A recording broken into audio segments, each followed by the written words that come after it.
Dustport Station smelled like recycled air and bad decisions. Owen Cross walked through the docking ring with his credit chip feeling heavy in his pocket. 3 years of hauling cargo in that dying shuttle, and finally he had enough for something better, something that wouldn't shake apart every time he hit the jump engines. The dealer met him at Bay 12. Hollis was a Tarkeen, all feathers and sharp eyes, the kind of alien who smiled too much when money was involved. His beak clicked as he talked, showing Owen one overpriced piece of junk after another. Rust buckets with fake registration codes, patrol boats with bullet holes still in the hull. "Nothing here works for me," Owen said, turning to leave. Wait. Hollis grabbed his arm with those taloned fingers. "One more option. Special price. Very special." They walked to the edge of the station where the lights flickered and the gravity felt uneven. Hangar 47 had a broken sign and a door that opened too slowly. Inside sat a Valkyrie-class freighter, dark blue paint with silver trim. Owen's breath caught. This was a real ship. Not new but solid, the kind of vessel that could take him anywhere. "How much?" Owen asked. The number Hollis gave him was half what it should be. Owen had learned long ago that cheap things cost more in the end. "What's wrong with it?" Nothing. Previous owner left in a hurry. I take it as payment for debts." "You want it or not?" Owen walked around the ship, checking the hull plating and engine housings. Everything looked good, too good.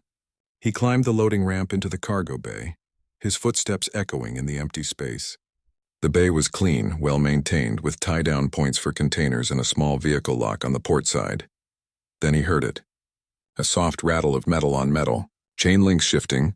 Owen turned toward the back wall. The shadows there seemed deeper than they should be. He pulled out his portable light and aimed it into the darkness. The beam caught something that glinted. Not ship parts, scales. Red scales that shimmered like fire. He moved closer. The shape resolved into a form that made his heart hammer against his ribs. She was massive, easily 7 feet tall even sitting down. Her body was humanoid but covered in crimson scales that darkened to black along her spine. Wings, folded tight against her back, were bound with metal cables. Heavy chains connected her wrists to bolts in the wall. Her legs were free, but her ankles bore the scars of old shackles. Her face was angular, strong, with high cheekbones and a jaw that could probably bite through steel. But her eyes caught him most. Golden eyes, bright and intelligent, watching him with an intensity that made him feel like prey. "I see you found the cargo." Hollis appeared behind him, that clicking laugh in his voice. "She comes with the ship." "She's a person," Owen said quietly. "She's a Dracony. Property under station law. Previous owner bought her 5 years ago. Now she's yours if you want the ship." Owen couldn't look away from those golden eyes. She hadn't moved, hadn't spoken. Just watched him like she was waiting to see what kind of human he was. "This is slavery," Owen said. Hollis shrugged, his feathers ruffling. "This is business. Outside council space, outside Earth jurisdiction. You want the ship or not? I have 3 other buyers coming tomorrow." Owen's mind raced. If he walked away, someone else would buy the ship. Someone who might treat her worse. If he bought her to free her, that made him an owner first. But if he didn't buy the ship, he'd never get another chance like this. 3 years of saving gone. "What's her name?" Owen asked. "Riva. She doesn't talk much." "Learned that lesson early." Owen stepped closer to her. She tensed, muscles coiling under those scales. He stopped at a respectful distance. "Riva, can you understand me?" Her eyes narrowed slightly. Then she spoke, her voice rough from disuse. "Yes. How long have you been here?" "Does it matter?" Her accent was strange, turning some sounds harsh and others almost musical. "It matters to me." She studied him for a long moment. 3 months in this hangar. 5 years since they took me from Pyreth. A dozen owners before this one. Owen felt sick. He turned to Hollis. "I'll take the ship. Everything as is. I want the transfer done in an hour." Hollis's eyes gleamed. "Smart choice, human. Very smart." The paperwork took 45 minutes. Owen signed documents he barely read, transferred credits that emptied his account. Hollis handed him the access codes and ownership chip, with that same too-wide smile, then left without looking back. Owen stood alone in the hangar with a ship he'd dreamed about for years and a person he'd never expected to find. He walked back into the cargo bay. Riva watched him approach, her body tense. "What now?" she asked. "You want to see if the chains hold? Test how much weight I can pull?" Owen pulled a toolkit from his belt. Now I get these chains off you, she stared at him. Why? Because nobody should be property. He knelt by the wall bolts, examining the lock mechanism. Nobody. Not ever. For the first time since he'd found her, something changed in those golden eyes. Not trust, not yet, but maybe the smallest spark of hope. The lock mechanism was old but solid. Owen worked at it with a plasma cutter while Riva sat perfectly still against the wall. Sweat dripped down his face from the tool's heat. The chains were thick enough to hold a cargo loader. You'll get in trouble for this, Riva said. Her voice was steadier now, but still cautious. Probably. Owen adjusted the cutter's intensity. Tell me about Pyrith. She was quiet for so long he thought she wouldn't answer. Then she spoke. Her words slow, like she was pulling memories from deep water. Floating mountains. Cities built on rock that drifts through eternal storms. The wind never stops on my world. My people ride it, with those wings? Yes, when they're not bound. There was pain in her voice, old and deep. Owen glanced at the metal cables wrapped tight around her wings. We'll get to those next. Why are you doing this? You don't know me. I could kill you the moment I'm free. He met her eyes. Could you? She held his gaze. No, I don't kill people who show me kindness. It's not our way. Then we'll be fine. The first lock sparked and broke. The chain fell away from her right wrist. Owen moved to the left side. My people aren't monsters, Riva said suddenly. They tell stories about us in the galaxy. That we burn worlds. That we eat our enemies. Lies, most of them. We're warriors, yes, but we follow honor codes older than most species have been flying. What happened? How did you end up here? Her jaw tightened. Pirates raided a research outpost on our fourth moon. I was studying ancient texts there. Storm poetry. Can you imagine? A warrior studying poetry. She laughed, bitter and short. They stunned me, put me in a cage. Sold me to a mining operation first. Then to a fight pit. Then to a merchant who used me to scare people into paying debts. Then to the one who owned this ship. The second lock broke. Both her wrists were free. Riva brought her hands forward slowly, staring at them like she'd forgotten what they looked like without chains. Owen stood and examined the cables on her wings. These are going to be harder. I know. They're designed to keep us grounded. A Draconite who can't fly is just a beast. You're not a beast. How would you know? You met me 20 minutes ago. Call it instinct. Owen started cutting through the first cable. The metal was reinforced, meant to withstand incredible force. Earth has an ugly history with chains. We used them on each other for thousands of years. Built empires on the backs of slaves. It took wars and blood and generations to admit it was wrong. Some people still don't want to admit it, but you do. I have to. If I ignore it when I see it happening to someone else, then all those wars and all that blood meant nothing. The first cable snapped. Her left wing twitched, trying to unfold, but the other cables held it in place. Owen moved to the next one. What will you do with me after? Riva asked. You can't just let me go. Station security will hunt me down. I'm registered property. Expensive property. Then we leave, together. You'd run, give up this station, maybe get blacklisted from others. Owen paused his work and looked at her. I bought this ship to be free. To go anywhere I wanted. What kind of freedom is it if I leave you in chains to get it? Something shifted in her expression. The hardness cracked just a little. You're strange, human.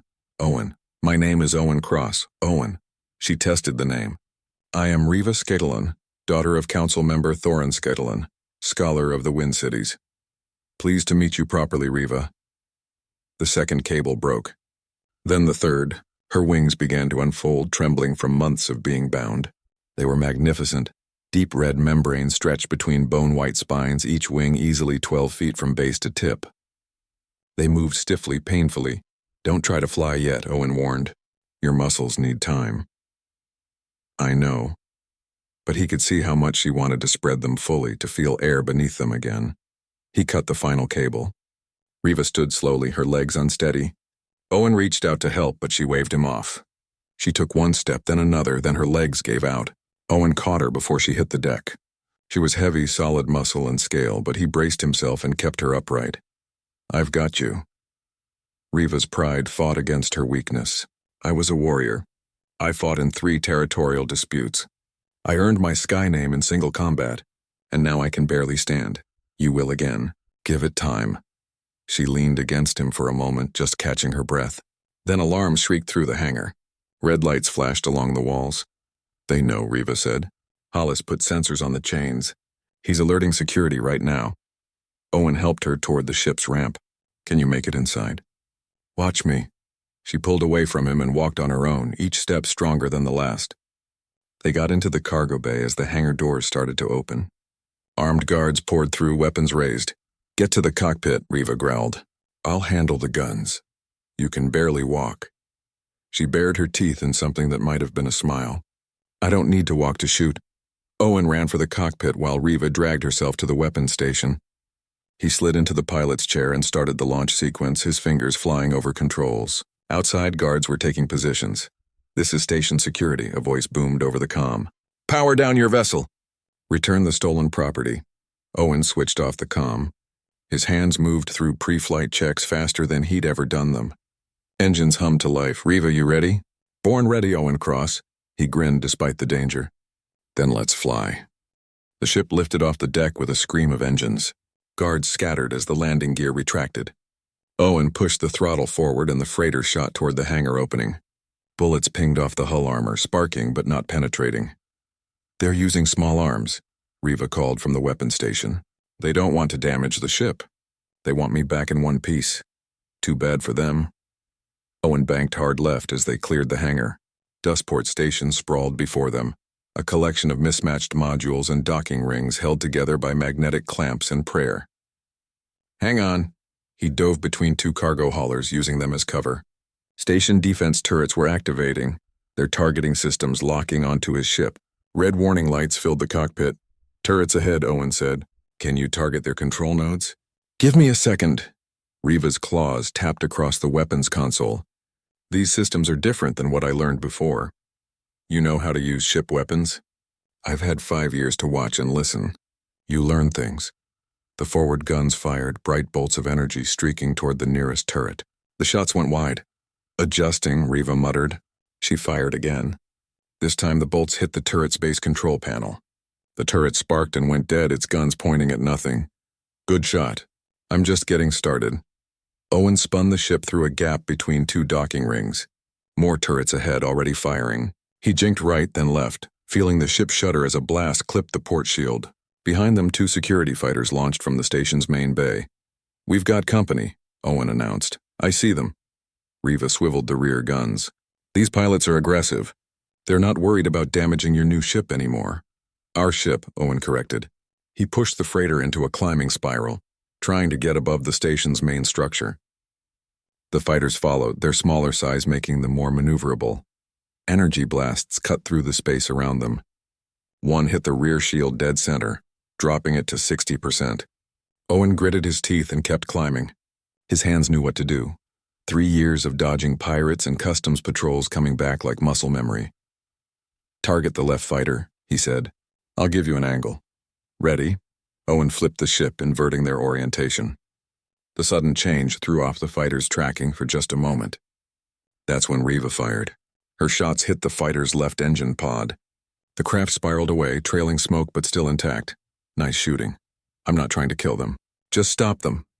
The second fighter came in fast, its pilot clearly more skilled. Shots hammered their shields, dropping them to 40%.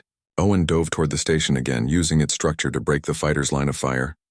Owen, if those shields fail, I know. He spotted what he needed ahead.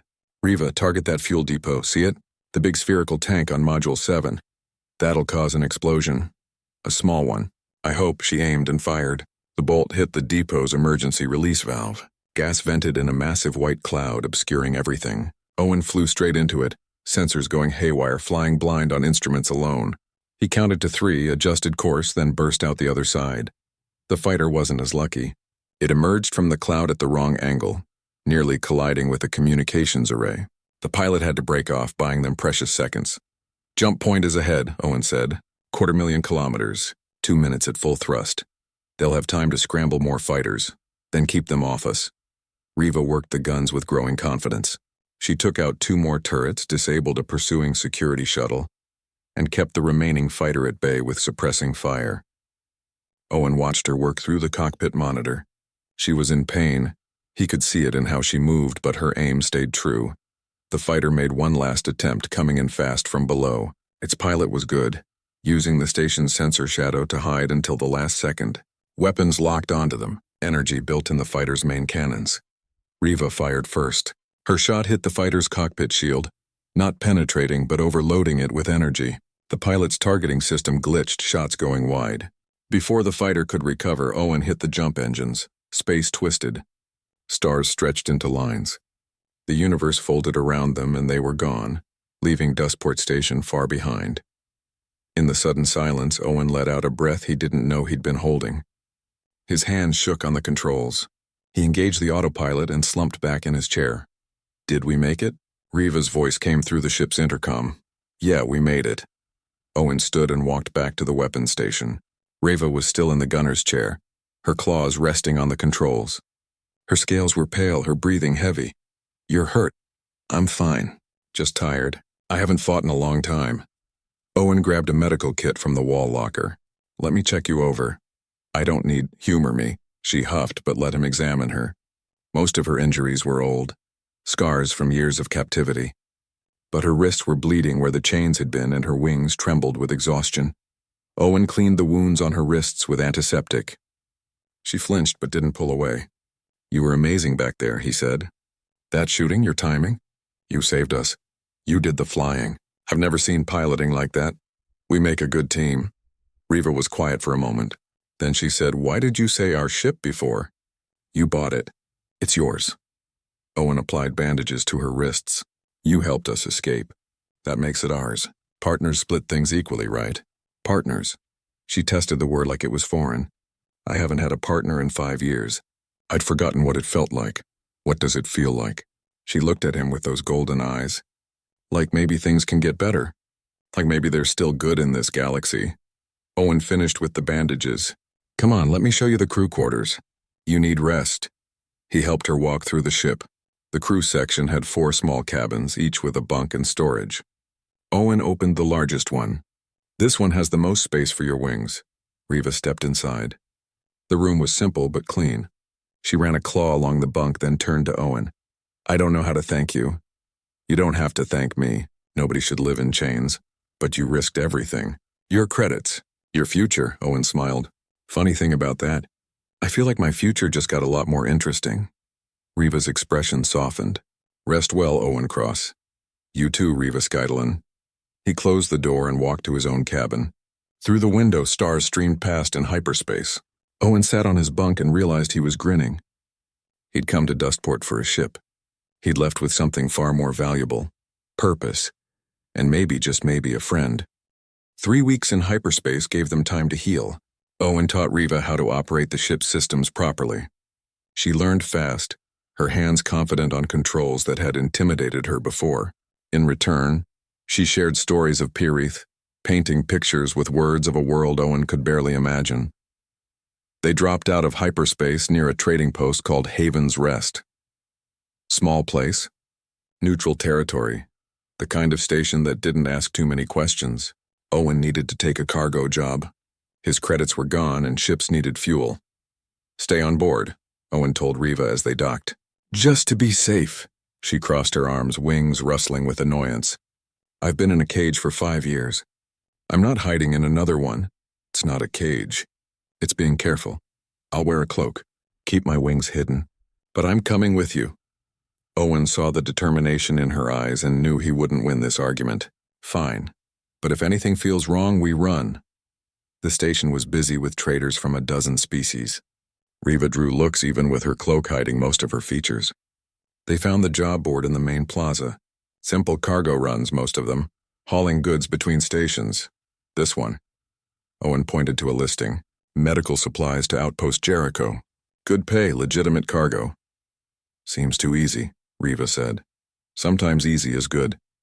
They registered for the job and headed back toward the docks. That's when Owen felt it. That prickle on the back of his neck that meant trouble. He glanced at Riva. She felt it too. Her hand had moved to the knife hidden under her cloak. Don't look around, Owen said quietly. Just keep walking. They made it 50 meters before the attack came. A flash grenade rolled across the deck, exploding in a burst of light and sound. Owen staggered, half blind, reaching for Riva. Strong hands grabbed him, yanking him backward. Got the human. Someone shouted. Owen's vision cleared just in time to see 3 armed figures surrounding Riva. She'd thrown off her cloak and her wings were spread wide, making her look twice as large. One attacker fired a stun net. Riva dodged, her movements fluid despite weeks of recovered strength. She grabbed the net out of the air and threw it back, tangling 2 of them. More attackers came from the side corridors. 8 of them, professional hunters with professional gear. Owen fought against the one holding him, landing an elbow in the gut. The attacker grunted but didn't let go. Riva, run! Not without you. She charged forward, scattering 3 hunters with a sweep of her tail. Her fist caught another in the chest, sending him flying. But there were too many. A shock baton hit her shoulder. She roared in pain, spinning to face the new threat. That's when their leader stepped into view. Human male, scarred face and cold eyes. He wore combat armor marked with Hunters Guild symbols. Stand down, lizard. You're worth more alive, but dead works too. Crane, Owen spat. He knew that face from bounty postings. The man was infamous. Crane smiled. Someone remembers me, touching. Now, let's make this simple. The Draconi comes with us. You walk away, or you both die. Your choice. Riva's eyes found Owen's across the plaza. He saw her make a decision, saw her shoulders slump in surrender. She was going to give up to save him. No, Owen shouted.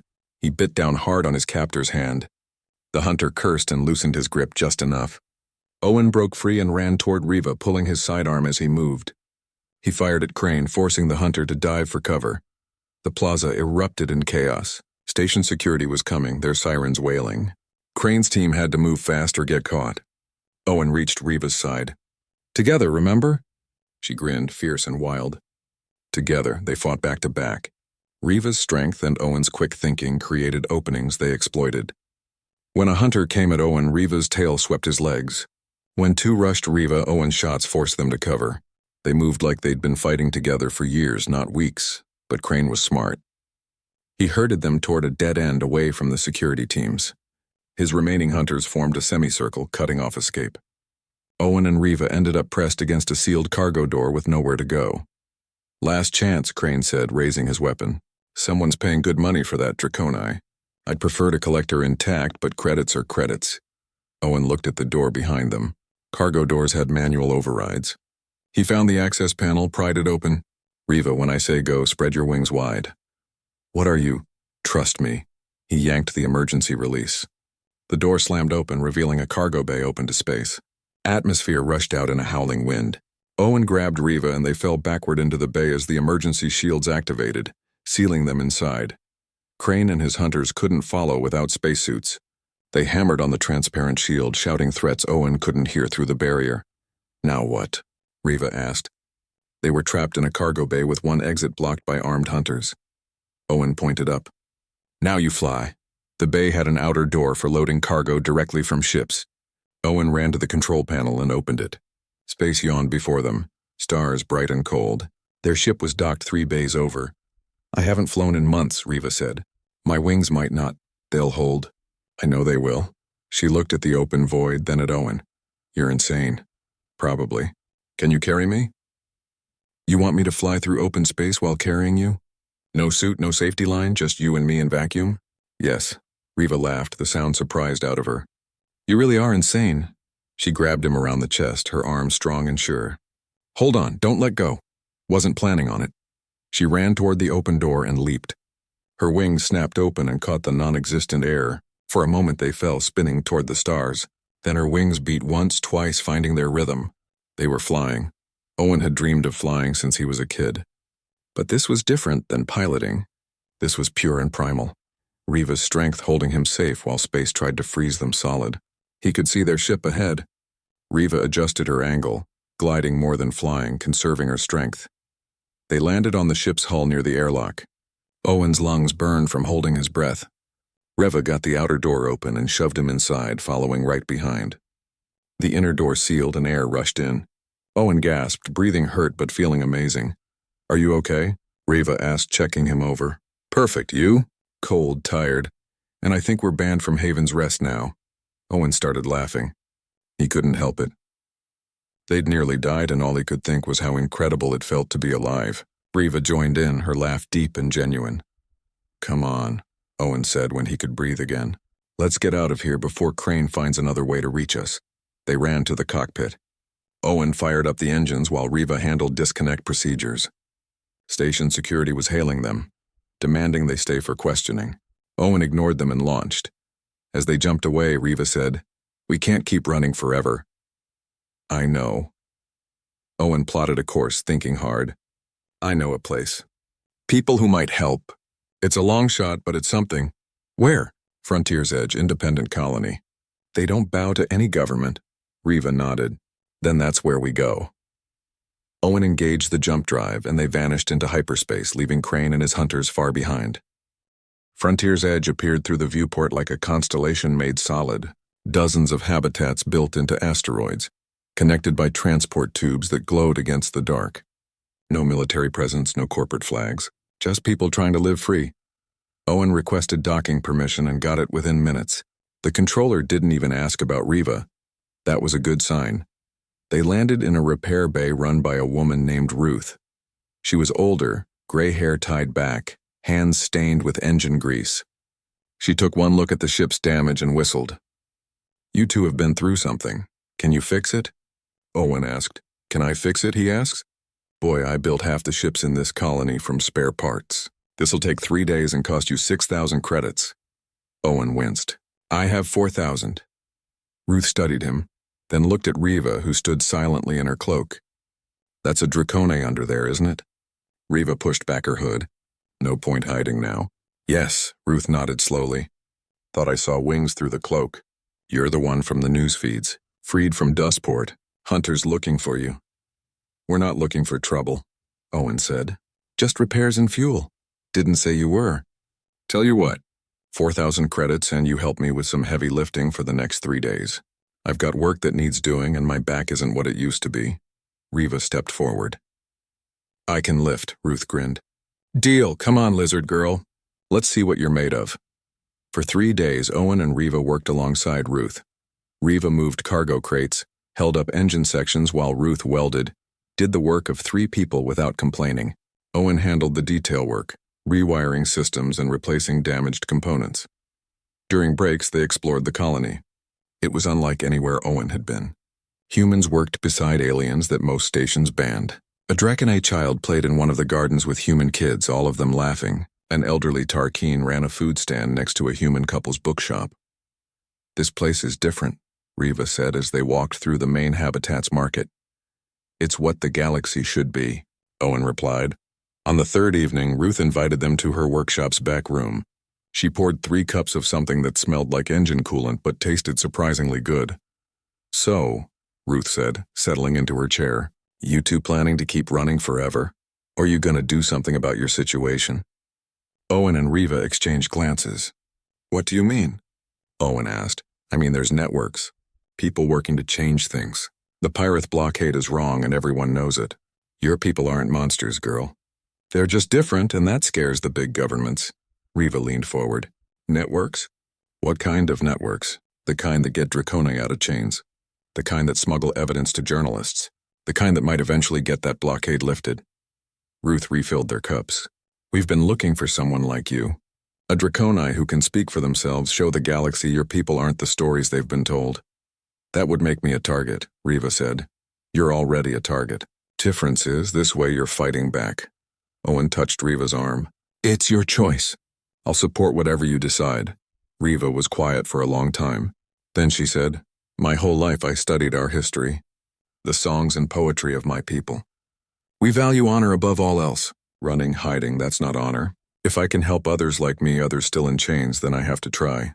Ruth smiled. "Good. I'll put you in touch with the coordinators. But you should know there's a man here who might help your immediate problem." "What problem?" Owen asked. "The bounty hunter, Crane. He's been asking around about you two. Offered station residents money for information." Owen's blood went cold. "He followed us here?" "Not directly. But he knows you came this direction. Won't take him long to check nearby colonies." Ruth stood and walked to a cabinet. She pulled out a secure comm unit.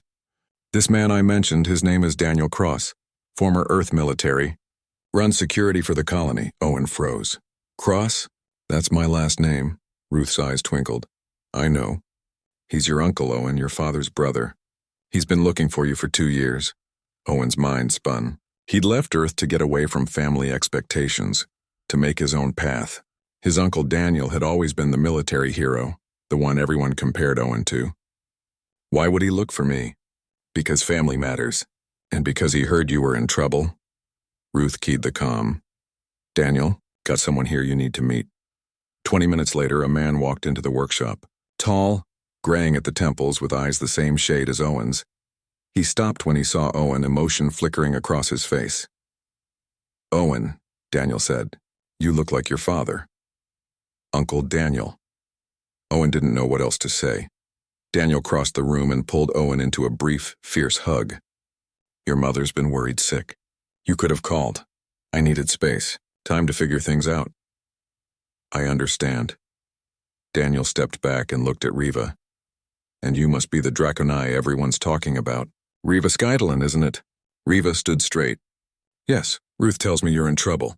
Bounty hunter named Crane. He's been hunting us for weeks, Owen said. Daniel's expression hardened.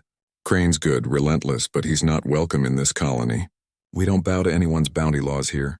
He paused. However, he can wait outside and ambush you when you leave. So you have a choice. Stay here permanently or deal with him. How do we deal with someone like Crane? Riva asked. We take away his reason for hunting you. The bounty on Riva exists because she's considered property. But what if she's not?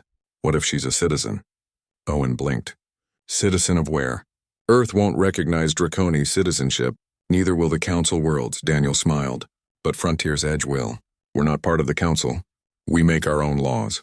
If Riva becomes a colony citizen, legally she's a free person under our protection. The bounty becomes void here, and any action against her becomes an act of aggression against the colony. Would that actually stop Crane? Owen asked. It would make him think twice, and it would give you legal standing to fight back if he tried anything. Daniel looked at Riva. The question is, would you want to become a citizen? It means responsibilities. Contributing to the community. Following our laws, Riva didn't hesitate. I spent 5 years as property. I'll gladly be a citizen. Then it's done. I'll process the paperwork tonight. Daniel turned to Owen. And you? The colony could use a good pilot. We run supply missions, escort transports. Dangerous work sometimes, but it pays well. Owen looked at Riva. She nodded. He turned back to his uncle. We're partners. If the colony wants one of us, it gets both.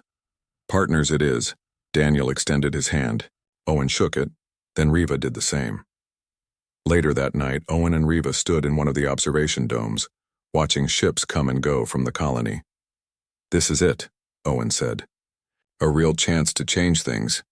Are you scared? Riva's wing brushed his shoulder. Terrified, but also hopeful. For the first time in years, I feel like I'm moving towards something instead of running away. Whatever comes next, we face it together. Together. Riva agreed. Somewhere out in the dark, Crane was hunting. But here, surrounded by people who believed in freedom, Owen and Riva had found something worth protecting. Not just their own lives, but a chance to make the galaxy a little bit better. And that was worth fighting for.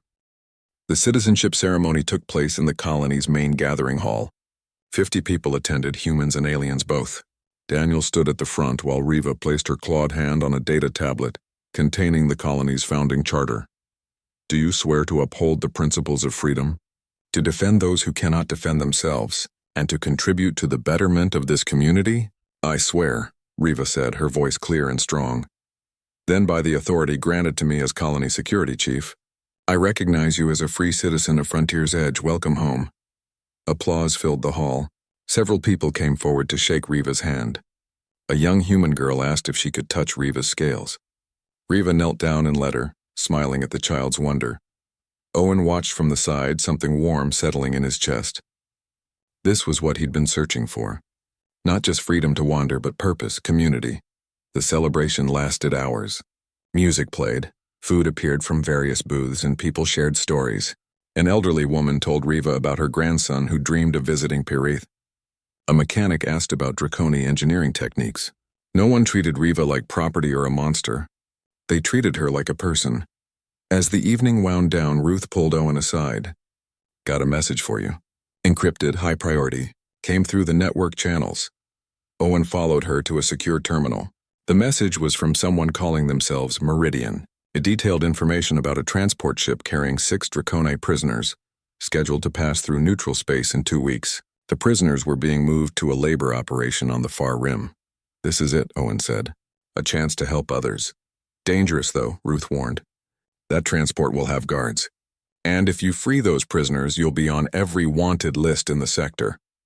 "Worth it." Owen found Riva in the garden habitat, watching the stars through the transparent dome. "We got a lead. 6 Draconi being transported to a labor camp. We could intercept them." Riva turned to him. "A rescue mission. You understand what that means? We'll be criminals in the eyes of most governments. We're already criminals. Might as well be criminals who do some good." She studied him for a long moment. "When I was first captured, I prayed someone would come. Someone brave enough to risk themselves for a stranger. No one ever did. I can't walk away from others who are praying the same prayer. Then we do it. Together." They spent the next week planning. Daniel provided intel on transport routes and guard patterns. Ruth upgraded their ship's weapons and shields. Other colony members contributed supplies, medical equipment, even extra fuel cells. 2 days before the mission, Crane made his move. His ship appeared at the colony's edge, broadcasting a demand. "Hand over the Draconi called Riva Skytalon, and there's no trouble." Daniel's response was immediate. "She's a colony citizen. You have no authority here. I have a legal bounty warrant. Not in our jurisdiction. Leave peacefully or we'll consider your presence an act of aggression." Crane didn't leave. Instead, he launched a small attack drone toward the colony. It was a test, seeing if they'd really fight back. Daniel gave the order, and the colony's defense platforms destroyed the drone before it covered half the distance. Crane's ship retreated but didn't leave the system. He was waiting, hoping to catch Owen and Riva when they departed for the rescue mission. "We can't let him stop us," Riva said. They were in their ship's cockpit running final checks. "Those 6 Draconi don't have time for us to deal with Crane first." Owen plotted their course. "Then we go around him. The asteroid field to the west has dozens of exit vectors. He can't watch them all." Daniel's voice came through the comm. "I'm sending 2 escort ships with you. They'll break off once you're clear of Crane, but they'll help you get through the field." "Thank you, Uncle. Come back safe, Owen. Both of you." They launched at midnight colony time. The escort ships flanked them as they entered the asteroid field. Crane's sensors picked them up immediately. His ship moved to intercept, but the dense asteroid cluster made pursuit difficult. Owen wove between spinning rocks, using every trick he'd learned. Crane's ship fired. The shots hit empty space where they'd been seconds before. The escorts returned fire, not to destroy but to harass, to keep Crane off balance. Owen saw his opening and took it, pushing the engines to maximum. They shot through a gap between 2 massive asteroids and out into open space. The escorts peeled away, heading back to the colony. Owen engaged the jump drive. Just before they entered hyperspace, he saw Crane's ship emerge from the asteroid field. Too late to follow. "He'll find us eventually," Riva said. "Let him. We've got work to do first." The transport ship was right where the intelligence said it would be. A heavy cargo hauler with minimal weapons, relying on its route through neutral space for protection. Owen brought their ship alongside, matching velocity. "This is the part I'm not good at," Owen admitted. "Close quarters combat." Riva checked her weapons. "Good thing you have me then." They boarded through an access port Owen sliced open. The interior was cold and utilitarian. Riva led the way, her senses sharper than Owen's. They encountered 2 guards at a checkpoint. Riva disarmed them both in seconds, her movements precise and controlled. She didn't kill them, just left them unconscious. The holding cells were in the lower deck. 6 Draconi sat in cramped cages, their wings bound, their spirits broken, until they saw Riva. Hope flared in their eyes. "I'm Riva Skytalon," she said in her native language, then switched to common for Owen's benefit. "We're getting you out." Owen worked on the cage locks while Riva kept watch. More guards came. This time there were 4 of them, heavily armed. Riva fought like the warrior she was born to be. Owen finished with the locks, and the freed Draconi joined the fight.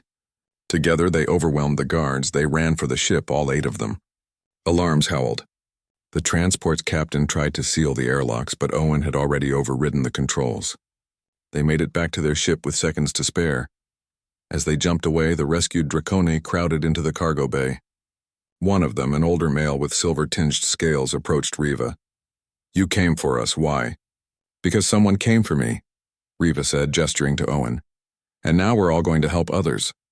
There are more Draconi in chains. We're going to free them, one ship at a time. The silver-scaled Draconi bowed his head in respect. Then we will help. We were warriors once. We can be warriors again. Owen set course for Frontier's Edge.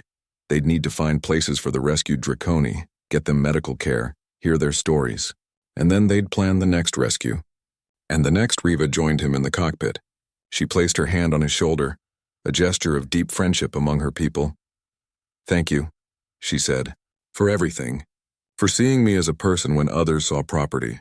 For risking everything to free a stranger. You're not a stranger anymore. You're my partner. My friend. And you're mine." She settled into the co-pilot's chair. "So, Captain, what's our next mission?" Owen pulled up the network messages. Dozens of leads, hundreds of Draconi still in captivity. A galaxy that needed changing. He smiled. "How much time do you have?" "All the time in the world."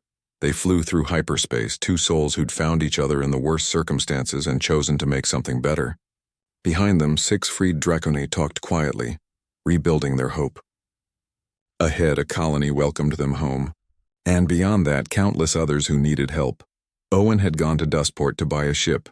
He'd found so much more. Purpose, partnership, a cause worth fighting for. He looked at Riva, saw the determination in her golden eyes, and knew their journey was just beginning. "Let's do it," Owen said. "Let's change the galaxy." Riva bared her teeth in a warrior's grin. Together. Together. The ship flew on through the stars, carrying not just passengers but hope. And in a universe that often forgot the value of freedom, hope was the most dangerous cargo of all.